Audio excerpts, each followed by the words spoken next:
మన ప్రభువును రక్షకుడును ప్రాణప్రియుడైనటువంటి యేసుక్రీస్తు నామమే మహిమపరచబడునుగాక. హల్లెలూయా. ప్రియమైనటువంటి దేవుని బిడ్డలందరికీ వందనాలు.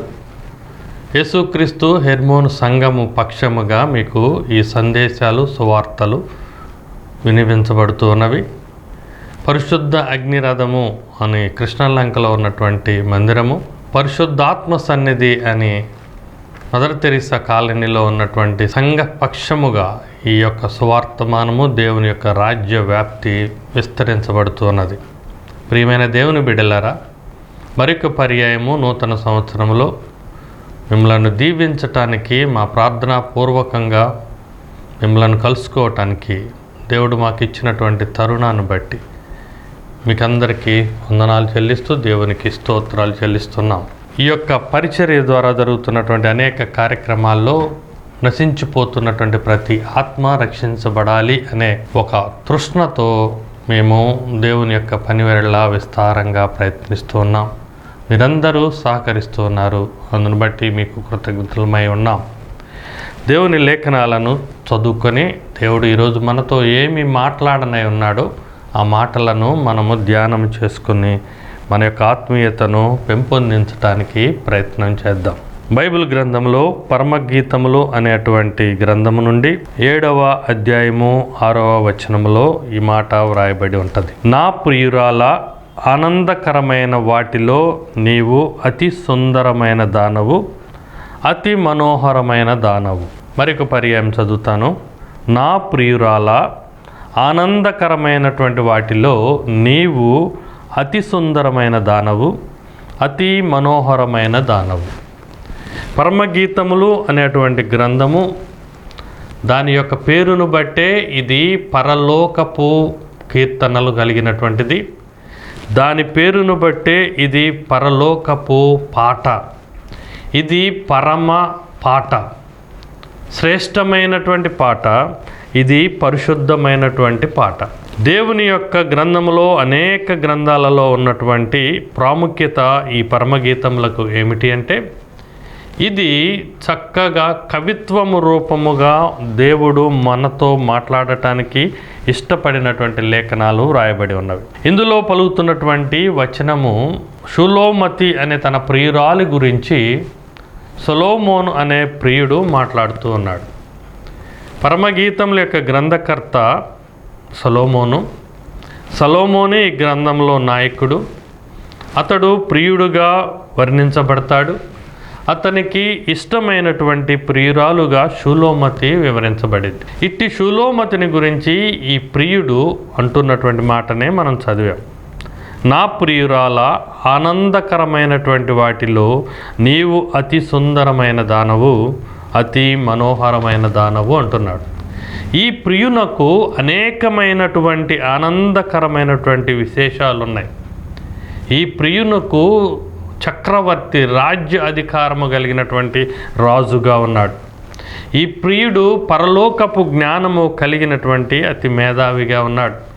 ఈ ప్రియునకు అనేక మంది మార్బలం ఉన్నది, సైన్యం ఉన్నది, సైన్యపు అధ్యక్షులు ఉన్నారు, అనేక మంది మంత్రులు ఉన్నారు. విశేషంగా ఆశీర్వదింపబడినటువంటి వానిగా ఈ ప్రియుడు ఉంటాడు. వీటన్నిటిని బట్టి ఈ ప్రియుడు ఆనందం పొందుతూ ఉన్నాడు కూడా. అయితే ఈ ప్రియునికి ఉన్నటువంటి ఆనందకరమైనటువంటి వాటిల్లో ఇతనిని ఇంకా ఆనందింపచేసేది, అతని మనోహరమైనటువంటి స్థితిని ఇచ్చేది, అతను చెప్తున్నటువంటి మాట, నీవు అతి సుందరమైన దానవు, అతి మనోహరమైన దానవు. ప్రియురాల, నాకు చాలా ఆనందం కలిగించే విషయాలు ఉన్నాయి, కానీ వీటన్నిటిలోకి నీవు మాత్రము అతి సుందరమైన దానవు, అతి మనోహరమైన దానవు, నన్ను ముఖ్యముగా ఆనందింపజేస్తున్న దానవు అన్నట్లుగా చెప్తున్నది. ఈ సంభాషణ సొలొమోను షులోమితితో పలుకుతున్నటువంటి మాట. అయితే ఈ షులోమతి మీద ఎందుకింత ఆపేక్ష, ఎందుకింత ఆసక్తి అని కనుక మనం చదివితే, సొలొమోనుకేమీ తక్కువ మంది ఏమీ లేరు. అక్కడ రాయబడి ఉన్నటువంటి 6వ అధ్యాయం 8వ వచనములు అంటారు, సొలొమోనుకు 60 మంది రాణులు ఉన్నారు, 80 మంది ఉపపత్నులు ఉన్నారు, లెక్కకు మించి కన్యకలు ఉన్నారు. సొలొమోను మహారాజుకి రాజ్య అధికారి అయినటువంటి ఈ రాజుకి రాజప్రసాదాలు, వెండి బంగారం లాంటి మణులు, మాణిక్యాలు లాంటి విలువైనటువంటి ఆస్తి ఉన్నవి, వాహనములు, రథాలు, ఏనుగులు, ఒంటెలు, మేబీ గుర్రాలు లాంటివి కూడా ఉండొచ్చు. ఇంత శ్రేష్టమైనటువంటి వానికి సంసార జీవితము చేయటానికి కూడా, దాంపత్య జీవితము చేయటానికి కూడా, అతనికి స్నేహము చేయటానికి కూడా, ఆత్మీయ స్నేహము చేయటానికి కూడా మేబీ 60 మంది రాణులు ఉన్నారంట, 80 మంది ఉపపత్తులు ఉన్నారట, ఇంకా లెక్కకు మించినటువంటి కన్యకలు కలరట. ఇంత పరివారంతో ఉన్నటువంటి సొలొమోనుకి అయినప్పటికీ షులోమతి అంటేనే ఇష్టం, ముచ్చటే. పరమగీతాలు 6వ అధ్యాయము 13వ వచనములు అంటారు, షులోమతి యందు మీకు ముచ్చట పుట్టించున్నదేది అంటున్నాడు.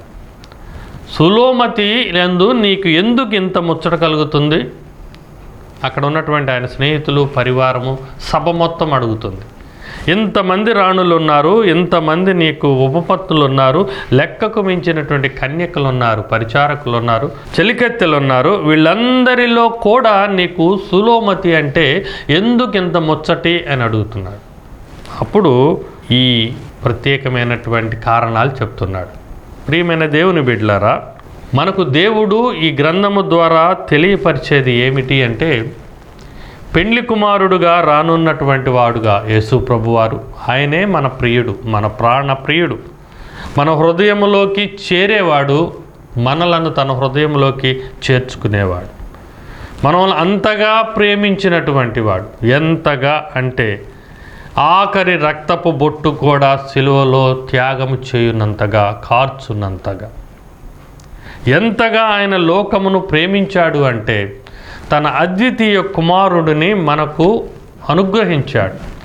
మనమెవ్వరము నశించకుండా, నిత్య నరకాగ్నికి శిక్షకు పాత్రులను కాకుండా, పాపులైనటువంటి మనమైనా కానీ ఆయన మనలను పరిశుద్ధపరిచి శిలువ బలియాగము ద్వారా ఆయన మనలందరినీ ప్రియురాళ్ళుగా చేర్చుకోవటానికి ఇష్టము కలిగి ఉన్నాడు. ఆ ప్రియురాలు కలిగినటువంటి సమూహమే మనము వధువు సంఘము అని అనుకుంటూ ఉంటాం. ఇక్కడ సొలొమోను యొక్క స్థానంలో మన ప్రాణప్రియుడు, పెండ్లి కుమారుడుగా రానున్న యేసు ప్రభు వారిని మనం పోల్చుకుంటాం. సొలొమోను అతి ఇష్టంగా ప్రేమించే షులోమతి స్థానంలో మనము మన సంఘమును, లేదా వధువు సంఘమును, లేదా అందులో ఉన్నటువంటి విశ్వాసులను మనం పోల్చుకుంటాం.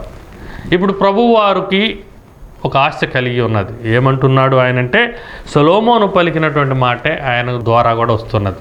ప్రియురాల, నాకు ఆనందకరమైనటువంటి వాటిల్లో నీవు అతి సుందరమైన దానవు, అంత మాత్రమే కాకుండా నీవు మనోహరమైనటువంటి దానవు అంటున్నారు. ప్రభువారు తన సంఘాన్ని చూసి, విశ్వాసిని చూసి, ప్రార్థించే ప్రార్థనా యోధులను చూసి ఆయన అంటున్నాడు, ప్రభువారికి చాలా సంతోషకరం కలిగించే ఉన్నాయి. ఆయన పరలోకములో కోటాను కోట్ల దేవదూతల సమక్షములో 24 పెద్దలతో, కెరూబులతో, సెరూబులతో ఆయన పరిశుద్ధుడు, పరిశుద్ధుడు, పరిశుద్ధుడు అని స్తుతించబడుతున్నప్పటికీ, ఆయన బంగారపు సింహాసనం మీద, కృపా సింహాసనం మీద కూర్చొని ఉండి ఈ స్తుతియాగములు పొందుతున్నప్పటికీ, విశ్వమంతా ఆయన చేతి హస్తకృత్యములై ప్రతిదీ ఆయన యొక్క ఐశ్వర్యము అయినప్పటికీ, ఇవన్నీ దేవుని యొక్క ఆధిక్యతలే, మహోన్నతమైన స్థితిలే. కానీ వాటిల్లో నుండి తనకు ఇష్టమైనటువంటిది, తనను ఆనందింపజేసేది, తనకు మనోహరము కలిగించేది ఏమిటి అనుకుంటున్నాడంటే విశ్వాసి వధువు సంఘం. ఆ విశ్వాసి వధువు సంఘము ఎందుకు దేవునికి ఇష్టమైపోతుంది, ఎందుకు దేవునికి ఇష్టమైనది, ఇంపైనది అంటే, ఇప్పుడు షులోమతిలో ఉన్న లక్షణాలే ఇప్పుడు వధువు సంఘంలో అందులో ఇమర్చబడినటువంటి విశ్వాసులలో మనం చూడగలం. ఆ వధువు సంఘం యొక్క లక్షణాలను, దేవుడు ఇష్టపడే ఆత్మీయ అందాన్ని గనక మనం గమనిస్తే, మనము కూడా మన ఆత్మీయ స్థితికి మనము మెరుగులు దిద్దుకొని, అందులో ఉన్నటువంటి మలినాలను మనము దిద్దుబాటు చేసుకొని, మనము ఈ యొక్క ప్రాణప్రియుని యొక్క అభిమానము, ప్రేమను పొందగలం. మొదటిగా మొదటి లక్షణం అని చూస్తే, లూకాసు వార్త 15వ అధ్యాయము 7వ వచనములో ఈ రీతిగా రాయబడి ఉంటుంది. అటువలే మారు మనస్సు అక్కరలేని 9 మంది నీతిమంతుల కంటే మారు మనస్సు పొందు ఒక్క పాపి విషయమై పరలోకమందు ఎక్కువగా సంతోషము కలుగును. హల్లెలూయా. 9 మంది ప్రక్కన ఉన్నారు, వారు నీతిమంతులుగా ఉన్నారు. దేవుడు వారి గురించి మురిసిపోయిన దానికంటే పాపి అయినటువంటి వారు ఒక్కరు గనక మారు మనసు పొంది దేవునిని విశ్వసించి బాప్తిసము తీసుకొని ఆయన రక్తము ద్వారా కడుగబడిన ఆ వ్యక్తి గురించి పరలోకమందు దేవుడు తన సైన్య సమూహముతో కలిసి బాగా ఎక్కువగా సంతోషము కలుగుతుందట.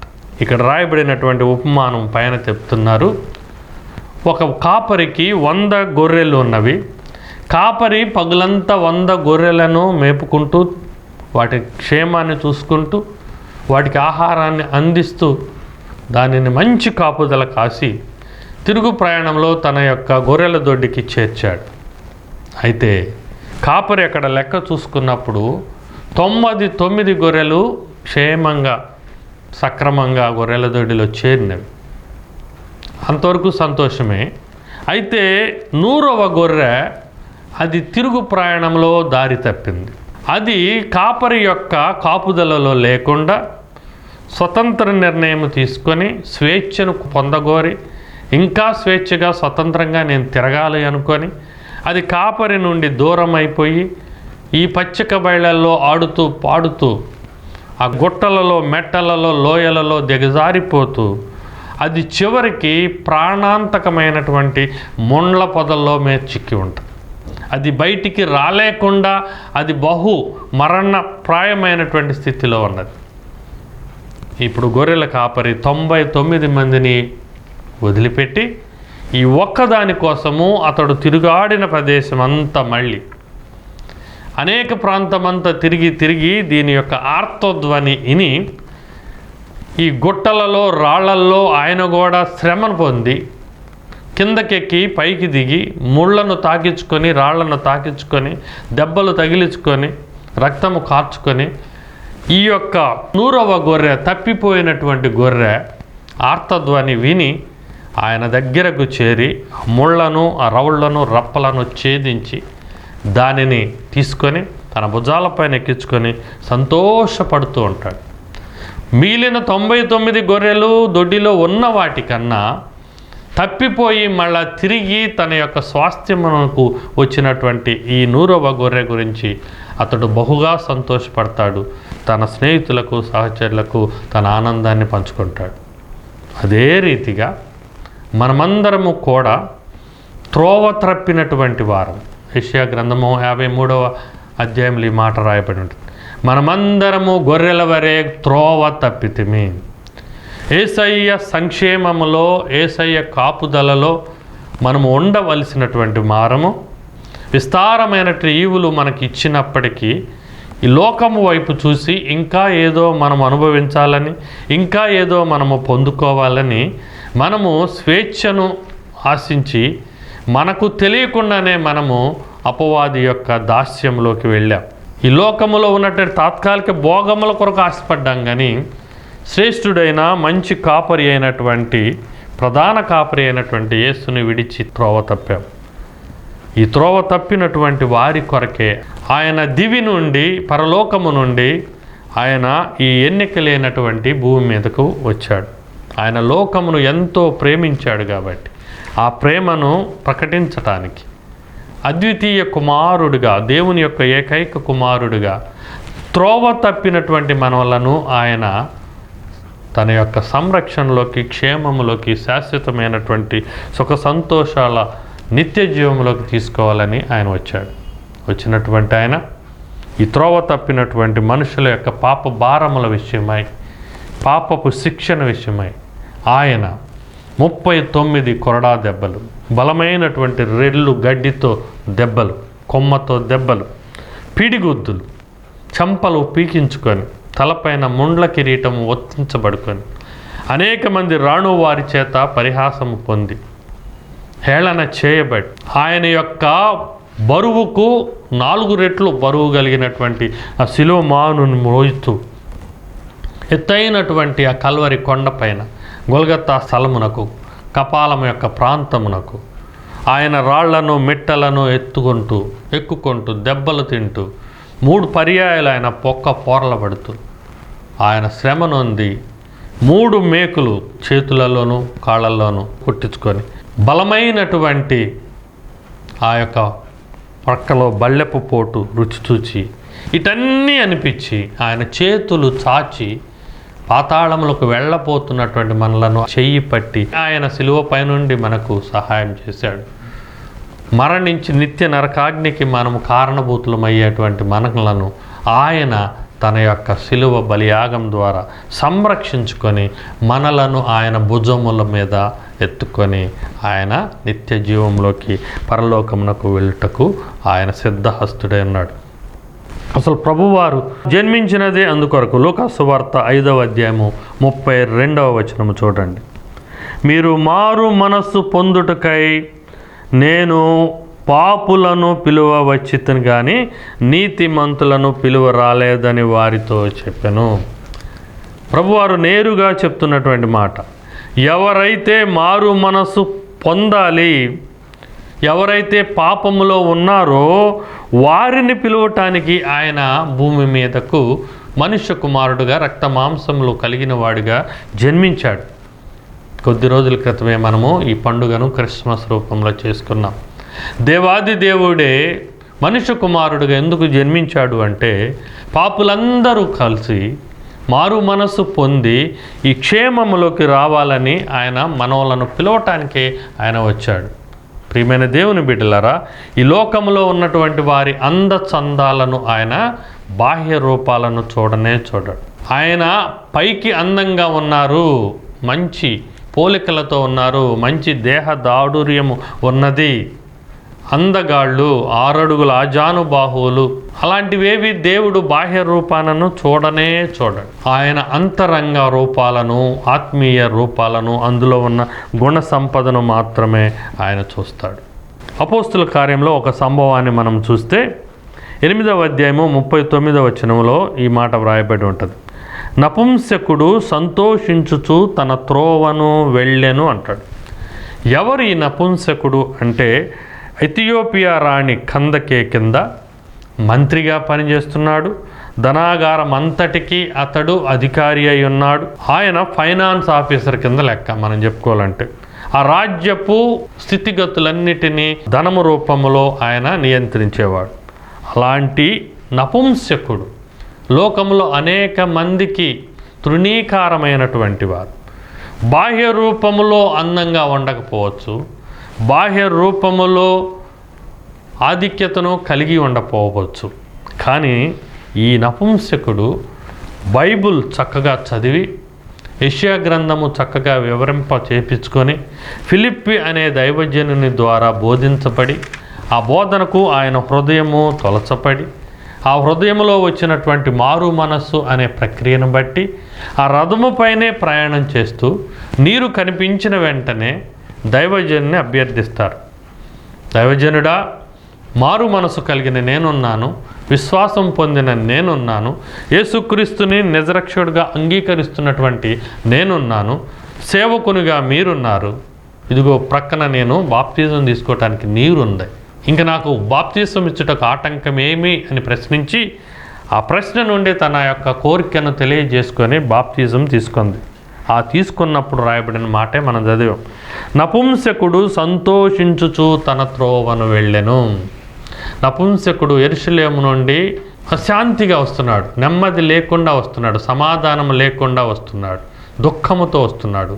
ఎప్పుడైతే లేఖనాలు చదివాడో, లేఖనాలను దైవజనుడి ద్వారా వివరింప చేయించుకున్నాడో, మనస్సును స్థిరపరుచుకున్నాడో, దేవుని వైపు త్రిప్పాడో, బాప్తిజం పొందాడో, రక్షణ కవచాన్ని ఆయన ధరించుకున్నాడో, ఇప్పుడు నపుంసకుడు తన తిరుగు ప్రయాణంలో సంతోషిస్తూ వెళ్ళాడు.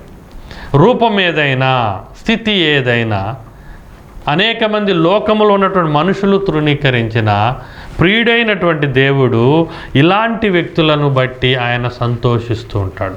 ప్రియురాల, నాకు ఆనందకరమైనటువంటి వాటిల్లో నీవు బహు సుందరమైన దానవు, నీవు నాకు అతి మనోహరమైన దానవు అని ఇలాంటి వ్యక్తులను గురించి అంటారు. ఎవరు ఎలా ఉన్నా కానీ దేవుని యొక్క స్థితిని పొందటానికి బాప్తిజం తీసుకుని రక్షణ పొంది మారు మనసుతో కనుక ఉంటే పరలోకము బహు సంతోషిస్తుంది, ప్రాణప్రియుడు బహుగా మురిసిపోతాడు. ప్రియమైన దేవుని బిడ్డలారా, నీకు ఆ లక్షణం ఉన్నదా లేదా?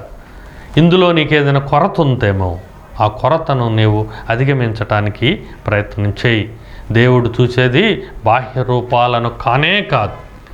ఈ సంవత్సరము ప్రారంభంలో అమెరికాలోని కాలిఫోర్నియా రాష్ట్రంలో లాస్ ఏంజల్స్ అనే ప్రాంతంలో భూలోకములో ఒక నరకము ఏర్పడినది. పాతాళములో నిత్య నరకములో ఎలా అగ్ని కందకములు అగ్ని ఉంటుందో ఆరనటువంటిది, ప్రాణము పోనటువంటి మంటలుంటాయో అలాంటి మంటలు కలిగినటువంటి ఈ కలియుగ కాలములో వారు రుచి చూశారు, వారు అనుభవిస్తున్నారు కూడా. ఇంకా ఎందుకు అంటే వారు తమ యొక్క బాహ్య రూపాన్ని బట్టి అతిశయం పొందారు. మేము అందగాళ్ళము, మేము అందగత్తెలము, మేము మంచి స్వరూపము కలిగిన వారము. వారు తమకున్నటువంటి ప్రతి స్థితిని బట్టి అతిశయించారు. దేవునిని తోలనాడాడు, తృణీకరించారు. దేవునితో వాళ్ళు సవాలు విసిరారు. దేవునికి వాళ్ళు 0 మార్కులు వేశారు, తమకు 100కి 100 మార్కులు వేసుకున్నారు.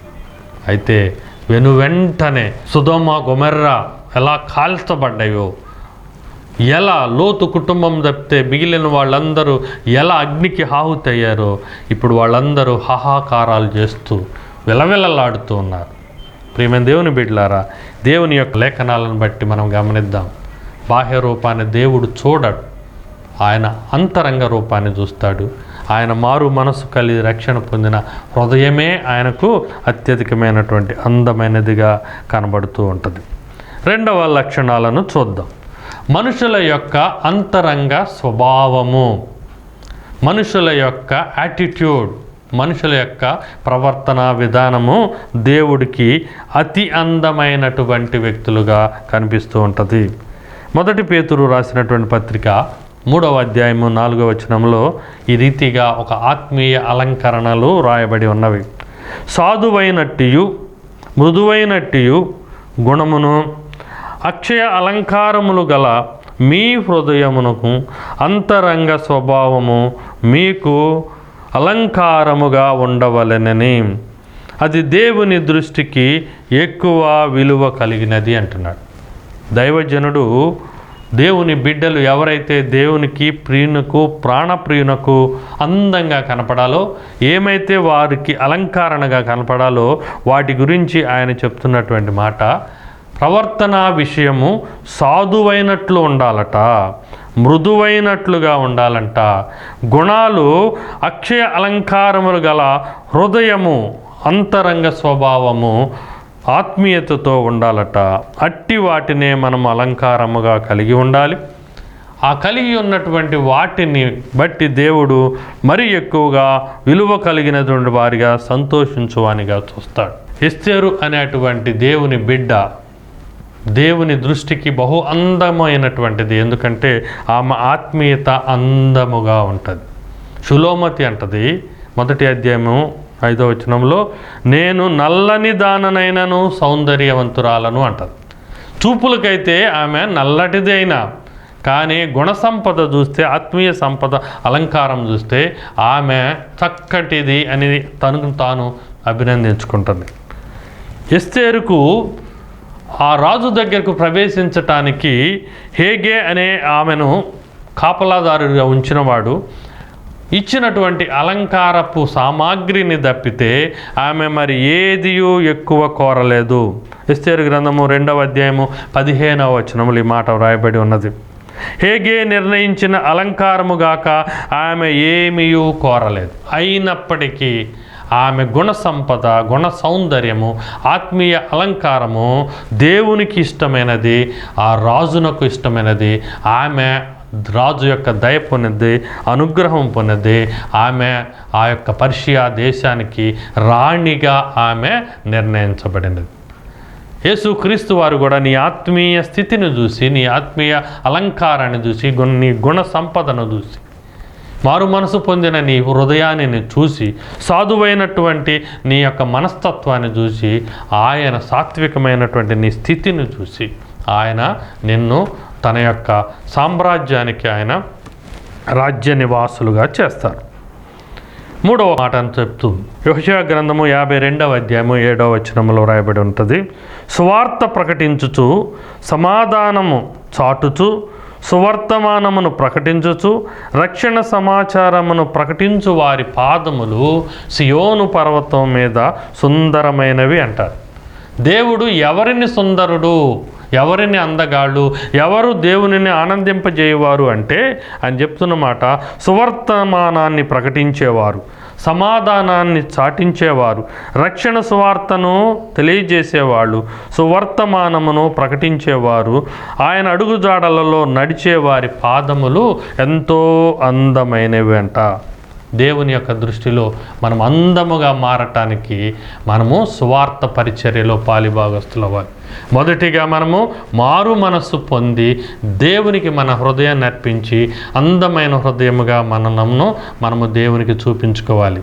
రెండవదిగా బాహ్య సౌందర్య అలవాట్లను వీడి ఆత్మీయ సౌందర్యం కలిగినటువంటి సాత్వికము, సమాధానము, సాధువత్వము ప్రవర్తనను చూపించాలి.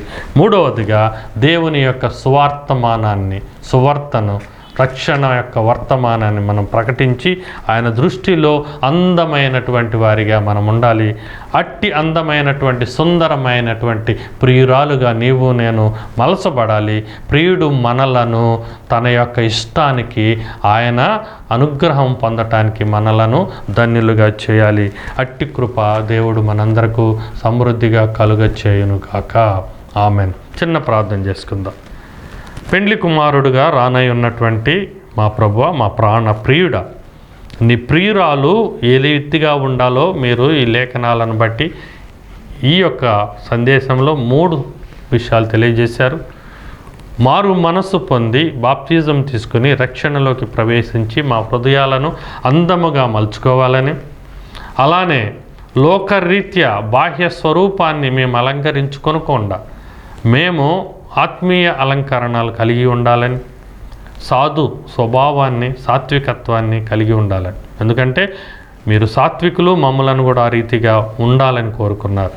అదే రీతిగా మీరు తెలియచేసినటువంటి రక్షణ సువర్తమానాన్ని అనేకులకు తెలియచేసి మా పాదములను, మా యొక్క ముఖార విందాన్ని, మా శరీరాన్ని అందముగా మార్చుకొని మీకు మనోహరమైనటువంటి వారిగా మమ్మల్ని అందరినీ రూపాంతరపరచమని మా ప్రభువును రక్షకుడు అయినటువంటి యేసుక్రీస్తు వారి పేరిట ప్రార్థించి పొందుకొని ఉన్నాం తండ్రి.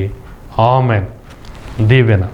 తండ్రి యొక్క ప్రేమ, కుమారుడైన యేసుక్రీస్తు యొక్క కృప, సత్య సమాధానము, ఆదరణకర్త అయినటువంటి పరిశుద్ధ ఆత్మ యొక్క అన్యోన్య సహవాసము ఇప్పుడును నిరంతరము మనందరికీ కలిగి ఉండునుగాక. ఆమెన్. అందరికీ వందనాలండి. దైవజనుడిగా నేను, మా సంఘమంతయు మీ కొరకు కొన్ని అంశములను నిరంతరము ప్రార్థన చేస్తూ ఉంటాం. మీ రక్షణ గురించి, విశ్వాసం గురించి, మీ క్షేమాభివృద్ధి గురించి, మీ స్వస్థత గురించి, మీకున్నటువంటి శ్రమలు దుఃఖముల యొక్క విడుదల గురించి, అపవాది దురాత్మల యొక్క విమోచన గురించి మేము నిత్యము ప్రార్థన చేస్తూ ఉంటాం. అందరికీ వందనాలండి.